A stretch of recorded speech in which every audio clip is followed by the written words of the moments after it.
Bismillahirrahmanirrahim. Assalamualaikum warahmatullahi wabarakatuh. Alhamdulillah, wassalatu wassalamu ala rasulillah wa ala alihi wa ashabihi wa man tabi'ahu bi ihsanin ila yaumiddin.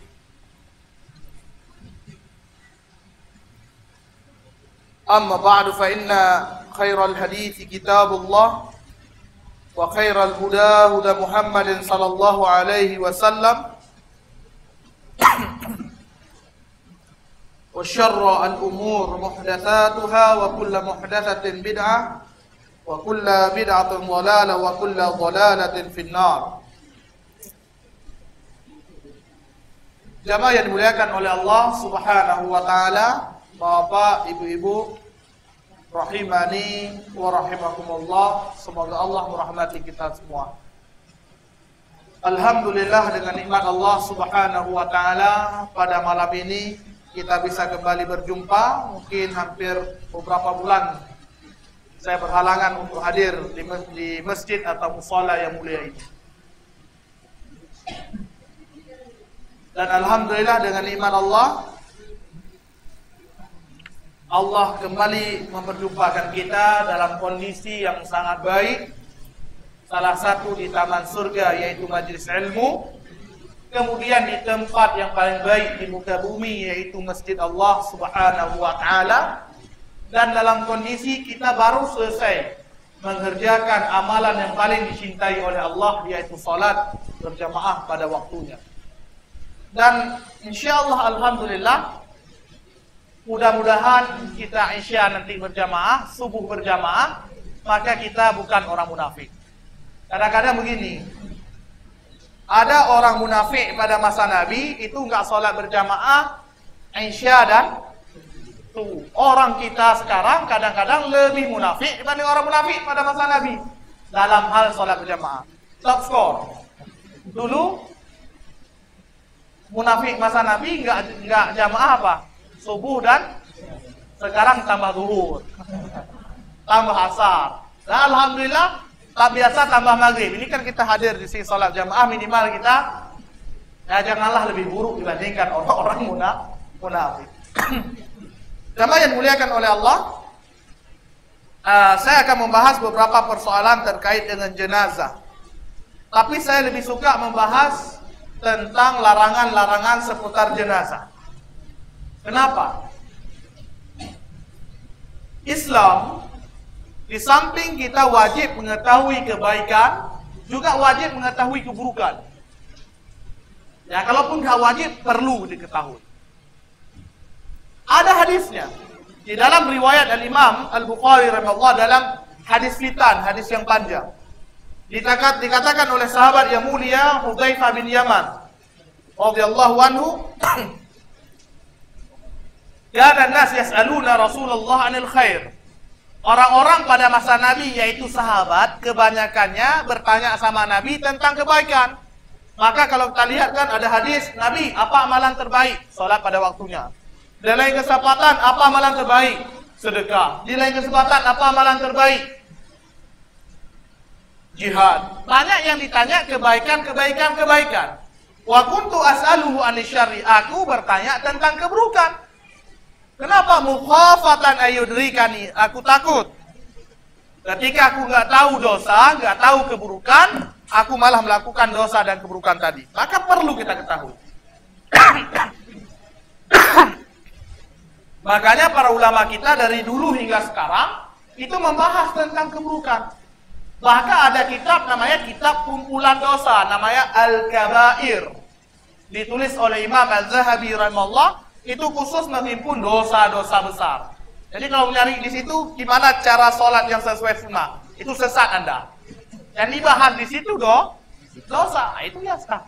Kamu lupa, jangan salah buka buku. Ini apa dibaca kalau sholat sesuai dengan sunnah ketika tasyahud. Ya di situ yang dibahas dosa. Baik, ini ada kitab namanya Al-Fiqhul Manhaji ala Madhabil Imam Asy-Syafi'i rahimahullah. Fikih Manhaji dalam mazhab Imam Asy-Syafi'i, ditulis oleh 3 ulama besar mazhab Syafi'i yang masih hidup sekarang, yang berasal dari negeri Suriah. Dr. Mustafa Al-Khin, Profesor Dr. Mustafa Dibbugha, dan Ali Asyarbiji atau Sarbiji rahimahullah rahmatan wasi'ah. Ini kitab 3 jilid. Ya, perlu kita baca. Nanti ketika kita baca larangan seputar jenazah, oh itu kan kitab orang Salafi Wahabi. Kan kacau. Nah ini Al-Fiqhul Manhaji. Yang pegang kamera, gedekan dikit biar nampak. Jika ada lihat video ini salah paham pula. Cetakan ke-15 dicetak oleh Darul Qalam Damaskus. Ini jilid pertama dari 3 jilid. Limited edition, nggak boleh diminta. Beli pun nggak saya kasih. Ada pembahasan bid'ahul janaiz, bid'ah seputar jenazah.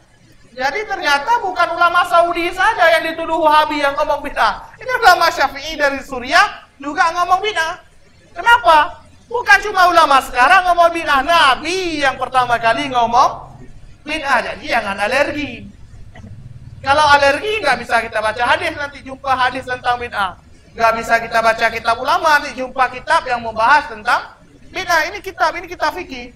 Jilid pertama ada pembahasan tentang jenazah, bid'ahul janaiz, bid'ah seputar jenazah. Ini coba kita baca.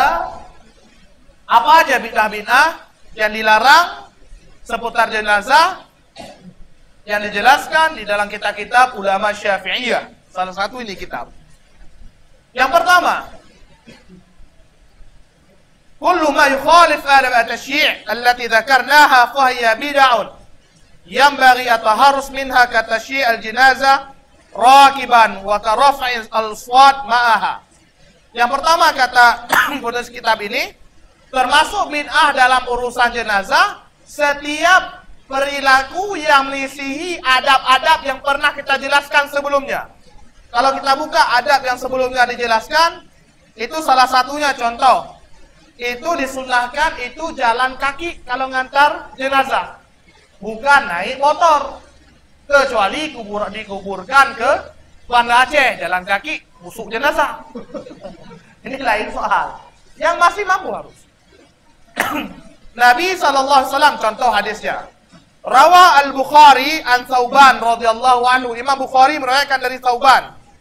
Anna Rasulullah utiya bidabbah, Nabi dibawa kendaraan, hewan. Dulu kan nggak ada motor, hewan yang dibawa, onta, kuda sebagai kendaraan. Wa huwa ma'al janazah, Nabi sedang mengantarkan jenazah. Faba ayyarkabah, enggak mau Nabi naik kendaraan. Falamma insarafa utiya bidabbatin farakib. Ketika selesai pulang dari kuburan, dibawa lagi, Nabi naik untuk pulang.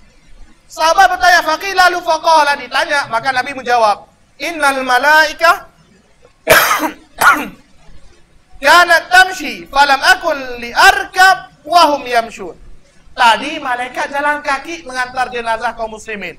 Kan enggak pantas aku naik kendaraan sedangkan malaikat jalan kaki. Falamma dhahabu, ketika mereka sudah pulang, rakibtu, maka aku naik kendaraan. Maka sunnahnya itu bukan naik motor, tetapi jalan kaki ke kuburan.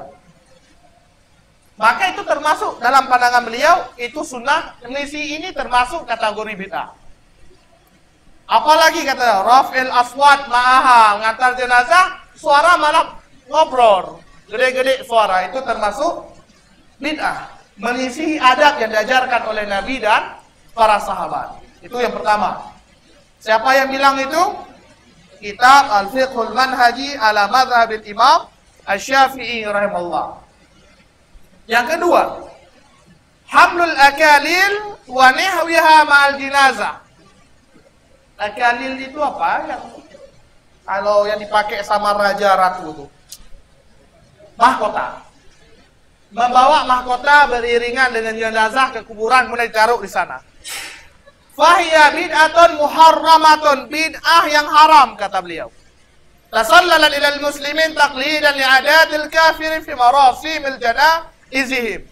Ini bid'ah perilaku orang kafir yang diadopsi, dipraktekkan, diambil oleh orang Islam, padahal itu dipraktekkan oleh orang-orang kafir.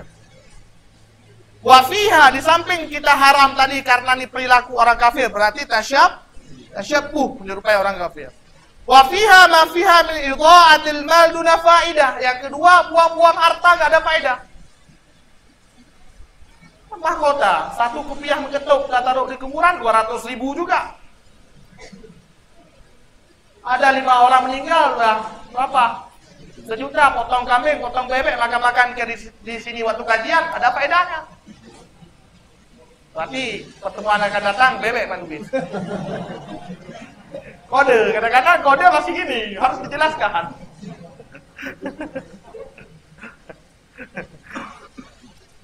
Wal fakhira wal mubahah, yang luar nanti berbangga enggak? Oh, orang tua si fulan terbuat dari perak. Hanya ada kebun sawit 50 hektar kan harus emas. Akhirnya ini saling kita berlomba-lomba dan berbangga-bangga. Padahal tadi apa? Buang harta tak faedah. Kemudian tasyabbuh dengan orang kafir. Yang ketiga, al-quburu allati tuhfaru wa tubna bi tariqatin mukhalifatin lima dzakarna min dhabit amqin min amqil qabri wa ittisa'ihi. Kuburan yang dikorek, digali, menyisihi cara yang sudah kami sebutkan pada tata cara menguburkan jenazah. Di antaranya apa? Kedalamannya dan lebar daripada kuburan. Wa afdaliyatul lahad summa syaq. Kuburan yang paling bagus itu lahad, kemudian syaq. Biar lebih jelas kita buka pada pembahasan yang ditunjuk oleh beliau.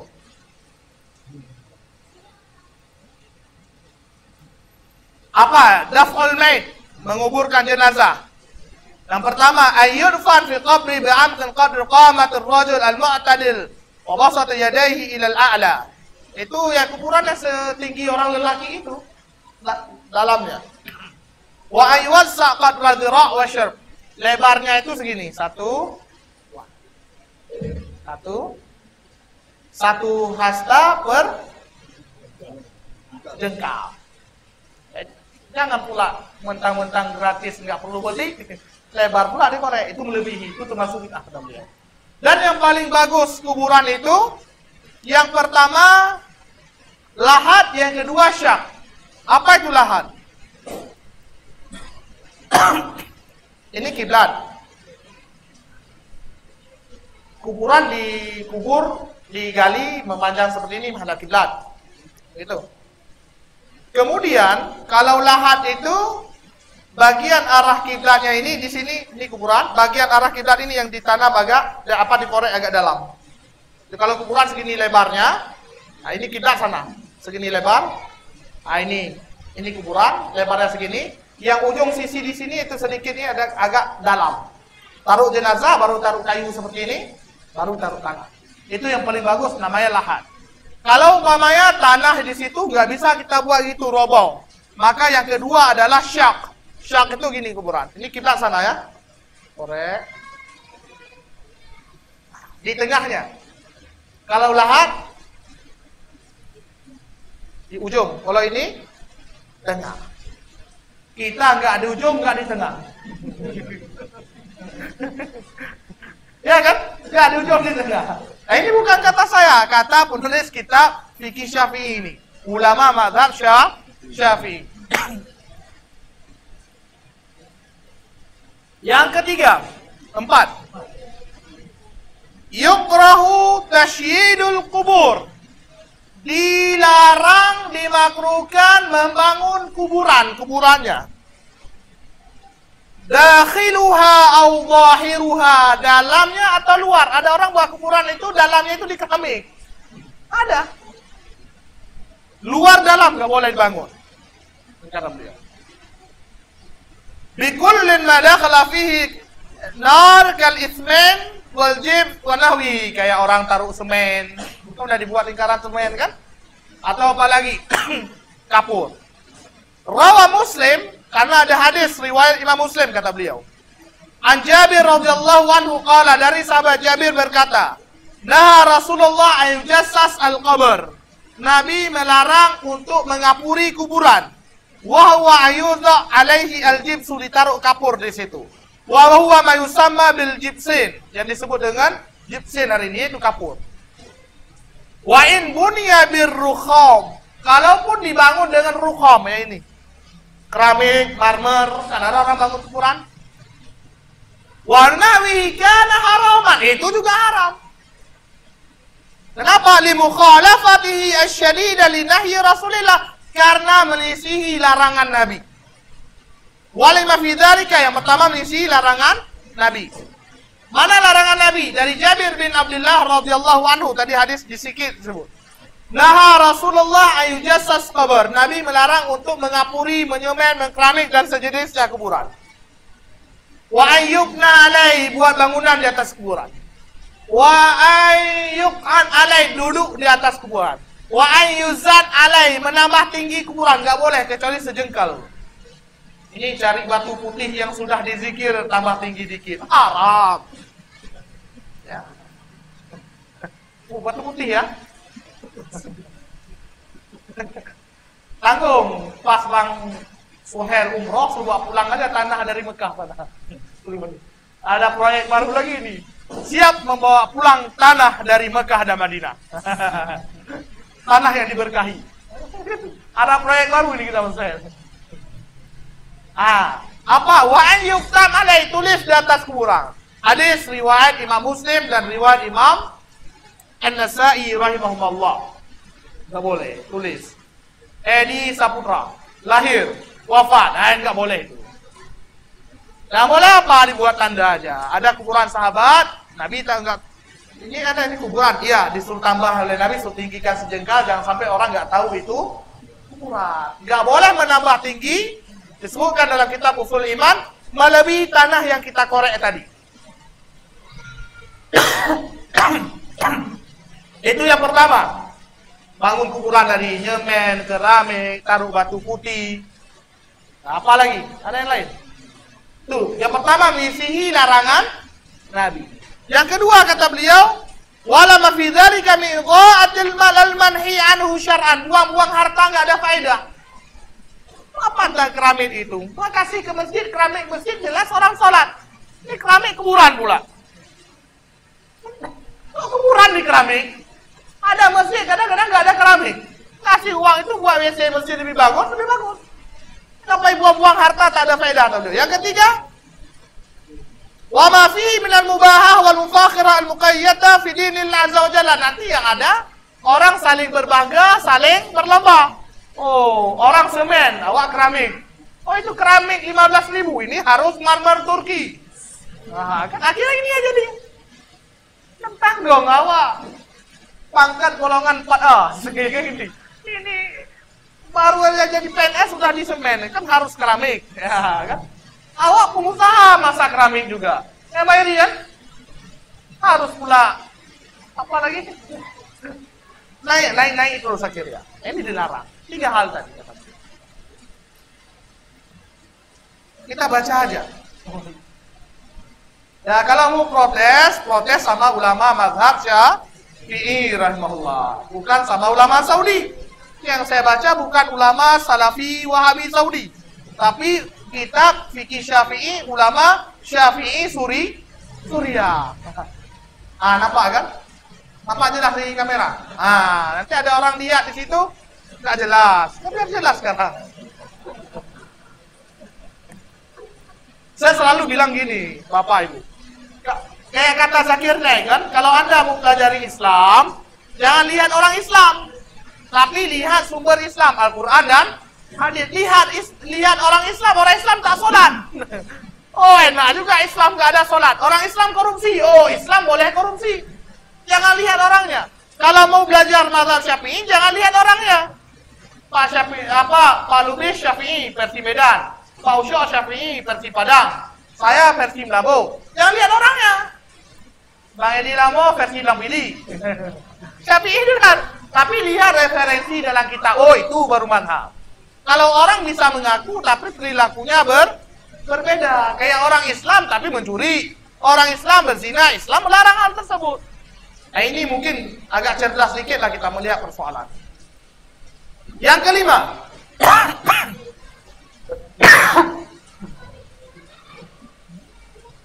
yukrah karahiyatu tahrim tasnim al-qubur wal bina 'alaiha. Dilarang membuat bangunan, larangan haram hukumnya di atas kuburan. Buat berumbung rumah atapnya, kemudian buat bangunan haram, enggak boleh. Wa 'ala an-nahwi alladhi yaf'aluhu katsiran minan nas al-yawm. Sebagaimana dipraktikkan oleh kebanyakan orang pada hari ini, kata beliau. Was sunnah, dan sunnah Nabi yang sebenarnya, Allah yurfa al-qabru. Kubur itu tak boleh ditinggikan. Anil ardi aktsar min shibrin wahid. Enggak boleh ditinggikan dari dasar tanah bumi melebihi 1 jengkal. Ya, nanti kuburan orang tua masing-masing kita cek terus. Enggak apa-apa, boleh itu, Pak. Boleh rusak kuburan enggak? Ada hadis enggak kalau untuk merubah kuburan? Ada, nanti kita baca. Ngaku. Linnahi an kulli dzalika, karena dilarang semua tadi. Tinggikan bangunan, buat bangunan. Orang-orang kan macam, pertama pasang kelambu dulu. Buat kelambu buat bangunan. Oh, ini abu kami. Ya, buat masjid dikit. Enggak boleh. Ini ada.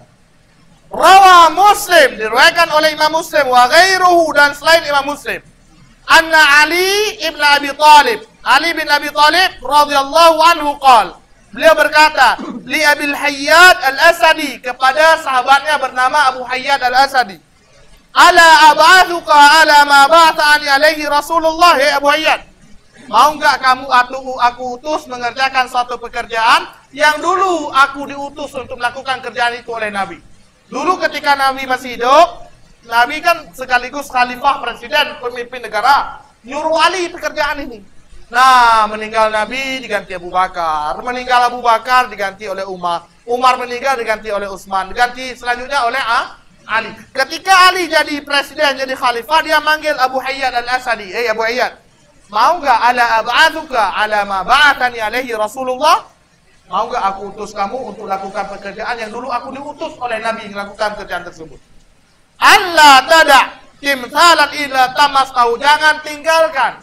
Kalau kamu dapati satu pun patung dan gambar bernyawa, kecuali kamu hancurkan. Wala qabran musyrifan, dan kuburan yang tinggi-tinggi ada bangunan, illa sawaitahu, kecuali kamu ratakan. Hadis riwayat Imam Muslim. Dulu sebelum ada dakwah tauhid yang digagas oleh Syekh Muhammad bin Abdul Wahab yang dituduh Wahabi, Syekh Muhammad bin Wahab pergi sama raja pada saat itu, pendiri kerajaan Saudi jilid pertama, namanya Muhammad bin Saud, yang namanya itu diabadikan jadi Universitas Al-Imam Muhammad bin Saud di Riyadh. Induknya Libya, Libya itu cabangnya. Kakek buyutnya Raja Salman itu. Diajak kolaborasi dakwah antara pemimpin dan ulama, didukung. Karena itu dakwah tauhid, ada Al-Quran dan Sunnah. Akhirnya apa dakwahnya itu, kalau Syekh Muhammad bin Abdul Wahab dakwah itu diikut tentara. Ada, ini ada kuburan sahabat, digedekan, dibuat bangunan kayak masjid kan. Ubah, datang Syekh Muhammad bin Wahab dakwah, datang kerajaan, tentara hancurkan. Datang orang kita, awak Wahabi, tukang hancur kuburan. Itu padahal dia mengerjakan perintah Nabi kepada Ali dan sunnahnya. Dihancurkan, dia nyuruh. Nah, cuma jangan pula Anda bawa kampak menghancurkan kuburan orang, kita yang hancurkan. Nah, masing-masing kuburan keluarga sendiri, kalau mampu kita untuk robah. Sunnah itu merubah ini Nabi nyuruh sama Ali. An-nadab, yang kena an-nadab 'alal mayt bi ta'dil syama'ili ka yaqul, seterusnya. Wan niyaha wa yakul fi'lin wa aqwal yatadamman izharul jaza. Kita pergi berlama-lamaan, orang yang awalnya berkabung terlalu lama membuat orang bertambah sedih, tambah lama sedihnya, dan meratapi jenazah. Setiap ucapan dan perbuatan yang membuat orang itu tambah gelisah. Itu nggak boleh. Kadharbil sadar, kayak pukul-pukul dada. Wasyaqqil juyub, jaib, robek-robek baju, kantong. Wa nahwi dzalika, wa dzalika kulluhu haram. Ini meratapi jenazah, nggak boleh. Meratapi jenazah atau an-niyaha. Dilarang oleh Nabi SAW karena makanya dalam mazhab Syafi'i itu 3 hari maksimal kita untuk takziah. Lebih 3 hari udah makruh.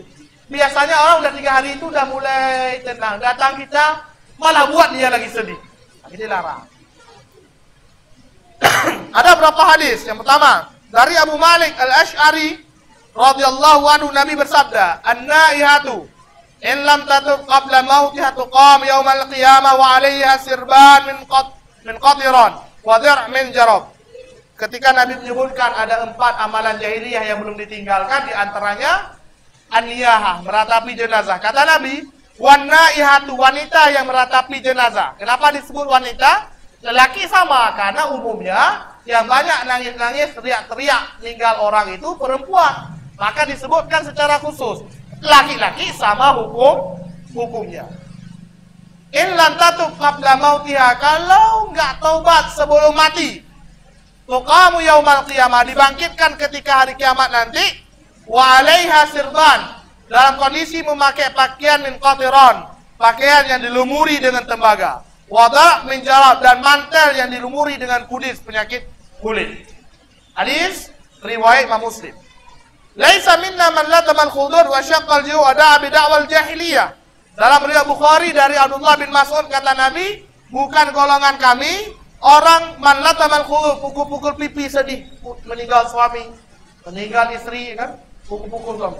Wa syaqqal juyub, robek-robek kantong baju. Wa da'a bi da'wal jahiliyah, memanggil dengan panggilan jahiliyah. Orang jahiliyah itu apa? Kalau udah mati, kenapa cepat kali mati? Padahal dia dulu begini ketika hidup baik, kan disembuhkan.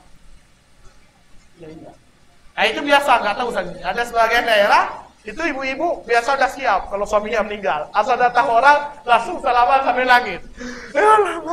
Dulu orangnya baik kali udah tinggal kita. Begini itu panggilan cara orang jahiliyah. Ibu-ibu paham lah. Pernah lihat orang atau mungkin ada yang praktek. Nah, udah boleh tinggal kalau pernah praktek. Ternyata itu cara orang jahiliyah. Apakah nggak boleh nangis? Boleh. Wala ba'sa fil buka' tabi'an nashi anil 'atifati wa raqqatil qalb. Nggak masalah nangis, keluar air mata karena kita kesedihan, hati kita sedih. Wajar, itu tabiat manusia nangis. Nabi sendiri menangis ketika Ibrahim, anak terakhir Nabi, yang lahir dari Maryah Al-Qibtiyah, orang Mesir, lahir Ibrahim. Ketika sakit menjelang meninggal, apa kata Nabi? Innal aina tadma, mata mengeluarkan air. Apa artinya? Nangis. Wal qalba yahzan, hati sedih. Wajar, manusiawi. Wala naqul illa ma yurdi rabbana. Tapi kami nggak ngomong, nggak ucapkan kecuali sesuatu yang diridhoi oleh Tuhan kami, yang membuat ridho Tuhan kami. Wa inna bi firaqika ya Ibrahim la mahzunun. Kami berpisah denganmu wahai Ibrahim, kami dalam kondisi sedih.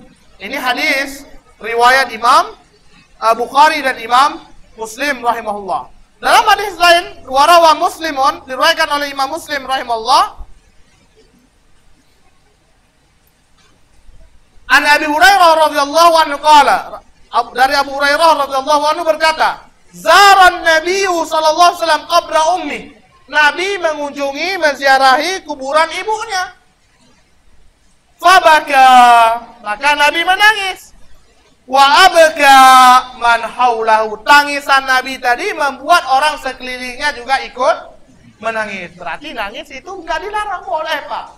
Makanya ketika Nabi mengunjungi seorang sahabat namanya Sa'ad bin Ubadah, di dalam riwayat Al-Imam Bukhari yang sedang sakit, ketika Sa'ad bin Ubadah sedang sakit, beliau mengunjungi, Nabi keluar air mata. Kemudian kata Nabi SAW, ketika sahabat melihat Nabi menangis, maka para sahabat pun ikut menangis. Falamma ra'al qaum bukaan Nabi, ketika orang-orang melihat Nabi menangis, maka para sahabat pun menangis. Radhiyallahu anhu. Faqala, Maka kata Nabi, ala tasma'u inna Allah la yu'adzab bidam'il ain. Enggakah kalian tahu Allah itu enggak akan mengazab karena keluar air mata, wala bihiznil qalbi, atau karena hati yang sedih. Walakin yu'adzab bihadza, tapi Allah mengazab karena ini. Wa asyara ila lisani au yarham, seraya menunjuk ke lisannya.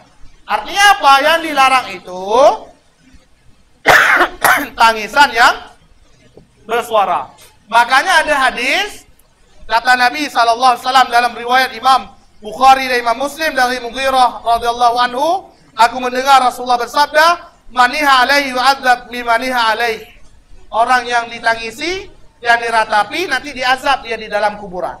Di dalam riwayat Abdullah bin Umar dalam Bukhari Muslim, al-maitu yu'adzabu fi qabrihi bimaniha alaihi.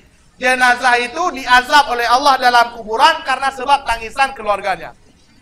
Dikatakan oleh Imam Nawawi, wal muradu, yang dimaksud kata Nawawi, yang dimaksud larangan di sini, wa ajma'u kulluhum ala ikhtilafi madzahibihim, semua ulama sepakat walaupun mazhab mereka berbeda, ala annal murad, bahwasanya yang dimaksud dengan tangisan yang dilarang itu bil buka huna, tangisan yang dilarang di sini, al buka'u bis sautin, tangisan yang diiringi dengan suara. Wa nihayah wa raf'is shaut, dan seterusnya. Nah, lihat. Akan diazab di kuburan ketika keluarganya meratapi dan menangisinya dengan cara yang dilarang tadi. Kata Abdullah ibnu Mubarak, itu terjadi kalau semasa hidup kita nggak peringati. Ini bapak belum peringati ibu-ibu, belum peringati anak mati, diratapi jenazahnya dengan berbagai macam, ada tangis, buat kenduri dan seterusnya. Itu dalam kuburan disiksa. Tapi kalau dia sudah memperingatkan ketika hidup, fafalu syai'an ba'da mautiha, setelah dia meninggal dibuat, maka selesai, kita lepas tanggung jawab. Nanti pulang wasiat terus. Ini kalau aku mati, ini jangan soal ketawa. Diazab nanti kita dalam kuburan. Kalau sempat keluarga meratapi, kata Abdullah Mubarak, kalau sudah kita ingatkan, itu tak masalah. Karena kita tidak mewarisi dosa orang lain. Ini kenapa diazab? Karena kita nggak peringati keluarga. Buatlah wasiat. Nggak usah ke notaris, lisan aja. Cukup malaikat yang mencatat sebagai notaris. Ini kan yang penting udah disampaikan, udah oke. Yang ke berapa tadi? Yang ke 6. Sekarang 7.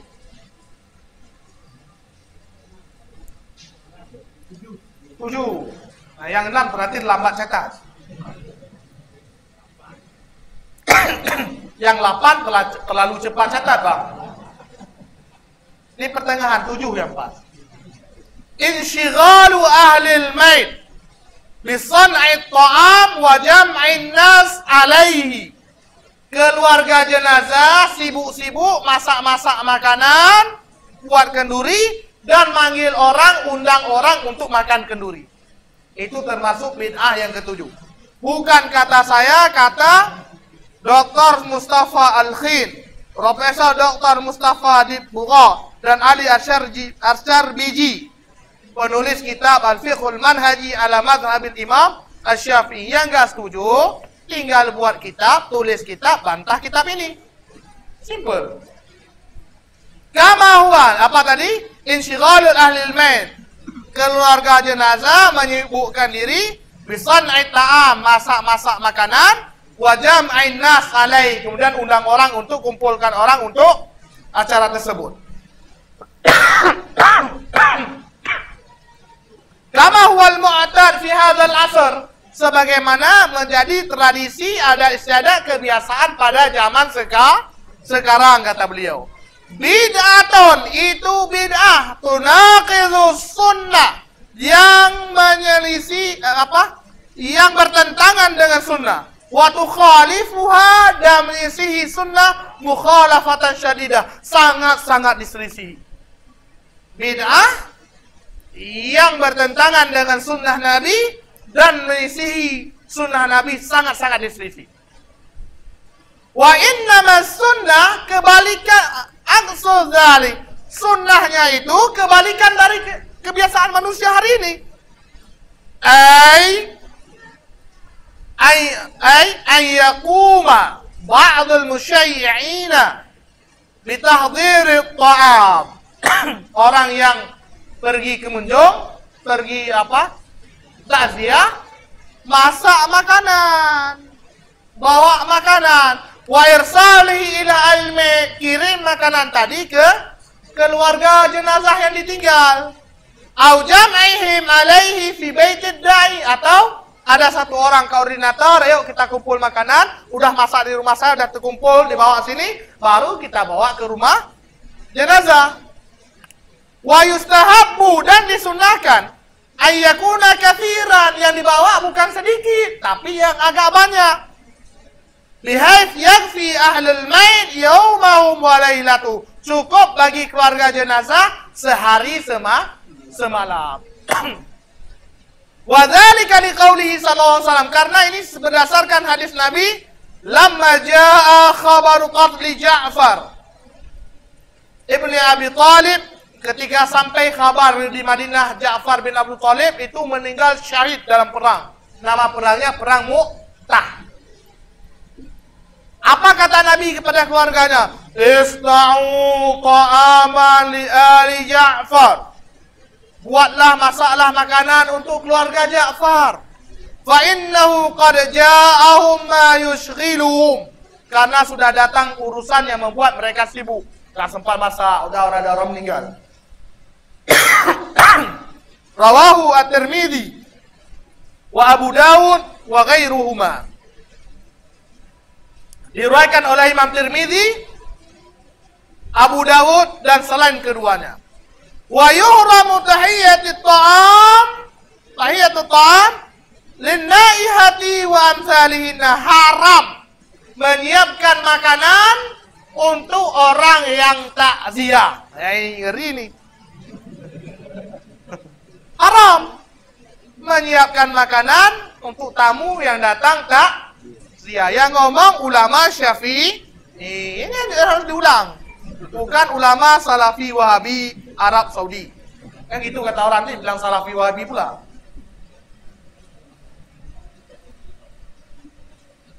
Ini mana lagi? Sawa'an kana dzalika min ahlil mayt am ghairihim. Baik makanan haram tadi kan, menyiapkan makanan untuk orang takziah, baik makanan itu dari baik makanan dari keluarga jenazah yang masak atau makanan dari orang lain. Kita bawa tadi rame-rame, datang keluarga jenazah, kan bukan saya yang masak. Ayo makan Pak, ini dibawa sama masyarakat. Sama juga hukumnya haram. Dzalika li'annahu i'anatun 'ala ma'siyat, karena itu saling membantu orang dalam bermaksiat. Wa tahmis 'ala istimrar fiha. Ketika kita makan, kita bawa makanan untuk orang atau bantu masak untuk orang makan di rumah kenduri itu, yang pertama i'anatun 'ala ma'siyat, bantu orang berbuat maksiat. Wa tahmis 'ala istimrar fiha, memotivasi orang terus berbuat dosa tadi. Oh, alhamdulillah kompak kali kita ada yang bantu. Jadi kalau ada orang meninggal kita bantu dia juga ya. Nah, ini akhirnya terus-menerus dibuat. Wa minal bid'ah, dan termasuk bid'ah. Ya Allah ya Karim. Bismillah. Wa minal bid'ah ma yaf'aluhu ahlul mayt, termasuk bid'ah apa yang dikerjakan oleh keluarga jenazah, min jam'in nas, mengumpulkan orang atau mengundang orang, ala ta'am, untuk makan-makan kenduri di rumahnya, di munasabati, dalam rangka mayusammunahu, yang dinamakan oleh orang-orang hari ini bimururil arba'in, 40 hari. Oh, hari ini. Wa nahwihi, dan sejenisnya, 7 hari, 100 hari, bukan 40 saja. Saya ulangi, termasuk bid'ah ma yaf'alu ahlul mayt, yang dikerjakan oleh keluarga jenazah, min jam'in nas ala ta'am, kumpulkan orang untuk kenduri makanan, bimunasabati dalam rangka mayusammunahu yang mereka sebut bimururir arba'in, sudah sampai 40 hari. Wa nahwihi dan sejenisnya, 7 hari, 3 hari, 100 hari, 1000 ada juga. Ada. Itu sama semua termasuk bid'ah. Wa in kana nafqah hadhil at'imah, dan apabila makanan ini min malil warasah, diambil dari harta warisan jenazah. Saya mati, punya anak, punya istri, diambil dari warisan saya untuk buang kenduri. Wa fihim qasirun, di antara ahli waris umpamanya anak saya masih kecil, ghairul balighin, belum balik, belum nyampe 15 tahun umurnya. Karena hadzal fi'lu min asyaddil muharramat, ini lebih diharamkan lagi. Kenapa? Li'annahu aqlu limalil yatim, makan harta anak yatim. Udah tadi menisihi sunnah bid'ah.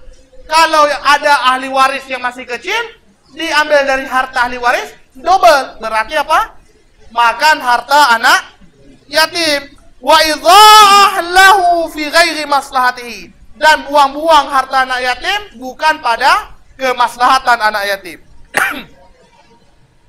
Wa yashtariku fitirkabil hurma kul man yadda'i wal akil, termasuk orang yang ikut dalam dosa ini setiap yang mengajak. Ini kan rumah saya mati, saya ajak orang ke rumah, dosa yang mengajak. Wal akil, bapak enggak enak rumah saya, dia yuk kita pergi makan, makan juga haram. Jadi jangan sampai, ini mazhab Syafi'i, Pak. Hari ini jangan ikut ada mazhab namanya mazhab Hanamangat. Nama ulama pendiri mazhab Hanamangat. Ini ada mazhab Hanamangat. Enggak enak kita enggak ikut. Ada ini Hanamangat. Ini kita musik Hanamangat agak ya. Hanamangat. Ulamanya Hanamangat, maka disebut dengan mazhab Hanamangat. Kalau kata Safarhan, nanti betul-betul dicampakkan ke dalam tempat yang bit Hanamangat, yaitu nerakanya Allah Subhanahu wa taala. Yang enggak tahu, kalau ada yang enggak suka sama Safarhan, itu kata beliau. Hafizahullah. Banyak lagi orang lagi marah sama beliau. Jadi banyak orang menghina beliau. Beliau datang terus transfer pahala. Lagi duduk-duduk sama istri, masuk rekening pahalanya. Kan kacau. Yang ke-8, yang terakhir, sebelum kita tutup. Mau azan ya? Berazan. Nah, terakhir satu lagi. Sabar udah. Qiraatul Quran, baca Al-Quran. Fi mahafil rasmiyah li ta'ziyah, pada majelis yang khusus untuk takziah. Ngaji 7, ngaji 40 kan dibuat tempat khusus ngaji situ di rumah. Itu termasuk bid'ah yang ke-8. Alan nahwil ladzi yatimul yam, yang dipraktekkan hari ini, itulah contohnya. Fahiya aidan bid'ah, itu juga termasuk perkara bid'ah. Wa innama lasunnat ta'ziyah tusannu ta'ziyatu ahlil mayit, karena yang dianjurkan untuk ziarah ta'ziyah ke keluarga mayat khilala salatati ayyam min mauti ittifaqan. Sepakat ulama hanya 3 hari sejak meninggal. Ai ma'ayyad aqarib al-mayit al-uddah laha, enggak perlu balik lagi setelah lebih dari 3 hari. Selesai. Yang kita baca tadi dari kitab Al-Fiqhul Manhaji ala Madhhab Syafi'i. Itu aja pembahasan kita malam ini. Gak usah panjang-panjang. Tinggal prakteknya yang perlu. Jangan udah tahu nggak boleh kata ulama Syafi'i. Makan juga nggak boleh. Hanamangat, itu yang sakit kepala kita. Udah tahu ayatnya, hadisnya, udah tahu dalam kitab nggak boleh. Hanamangat. Ini yang capek. Budaya. Islam nggak melarang budaya 100%. tapi nggak mengatakan adat istiadat boleh 100%.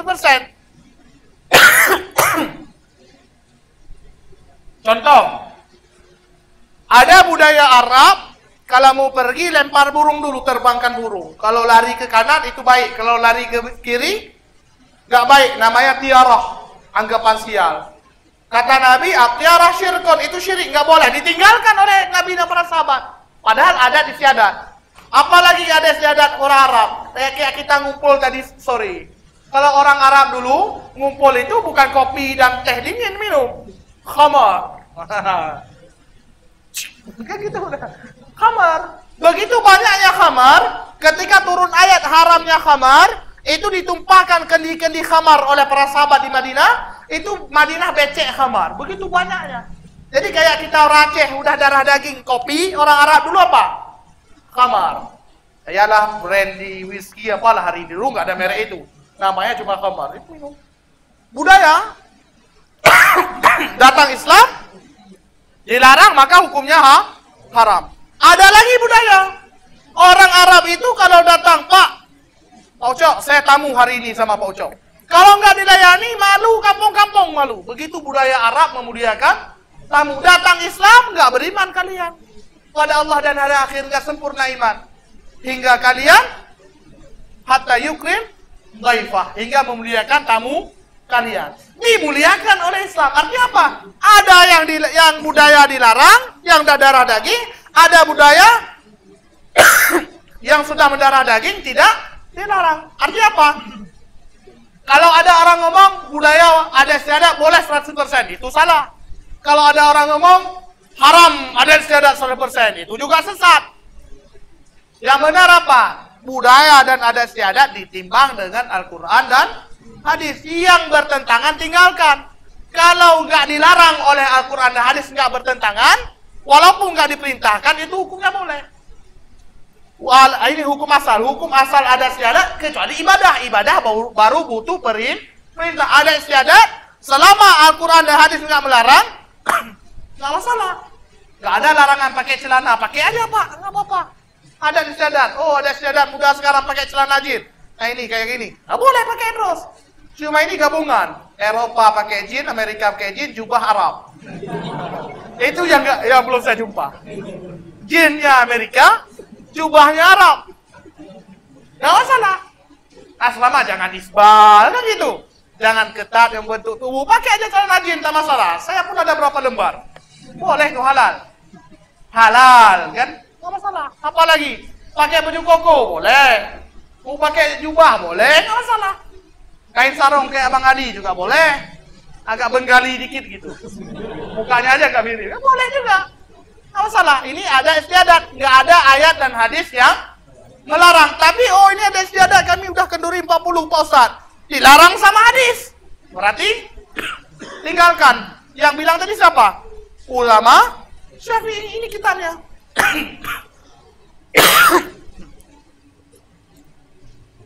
Nggak fit. Berarti nggak bisa kita lanjutkan habis Isya. Insya Allah kalau lanjut habis Isya nanti nggak hadir kapan-kapan lagi nih kan susah. Biar kita tutup, kita lanjutkan kapan-kapan nanti Bapak hadir. Oh berarti ada episode selanjutnya Insya Allah. Kalau kita selesaikan sampai habis Isya, alah ngapain hadir lagi ke jam saya ini? Udah selesai. Nah kan ini kan belum bersambung kayak sinetron zaman-zaman dulu ibu nonton lah. Bersambung episode selanjutnya Insya Allah. Kapan-kapan ada waktu, Allah beri kemudahan. Allah beri kelapangan waktu bagi saya dan bapak dan ibu. Semoga Allah kembali pertemukan kita. Seperti dulu kita sering berjumpa di musola ini, di dalam majelis ilmu ini. Semoga Allah kembali beri nikmat pada saya untuk bisa hadir di masjid yang mulia ini. Amin ya rabbal alamin. Habis waktu ya. Saya kalau mau ikut sunnah boleh. Tunggu dulu kita lanjut kajian 1 jam. Udah tengah malam nanti baru azan. Boleh, nggak masalah. Ya kan? Hukum asal sholat Isya itu waktu terbaik bukan awal waktu, tapi tengah malam. Sahabat nunggu Nabi keluar sampai ketiduran. Udah agak tengah malam, Nabi baru keluar. Baru sholat. Kata Nabi, laula an asyqa ala ummatil hadza waqtuha. Kalau nggak memberatkan umatku, inilah waktunya. Cuma kan ini berat. Pak Lubis masuk jam 7 besok apel. Samsul pun masuk tugas pagi. Wah, ini lagi masuk kan? Berat. Maka kita di sholat di awal waktu. Wassalamualaikum warahmatullahi wabarakatuh.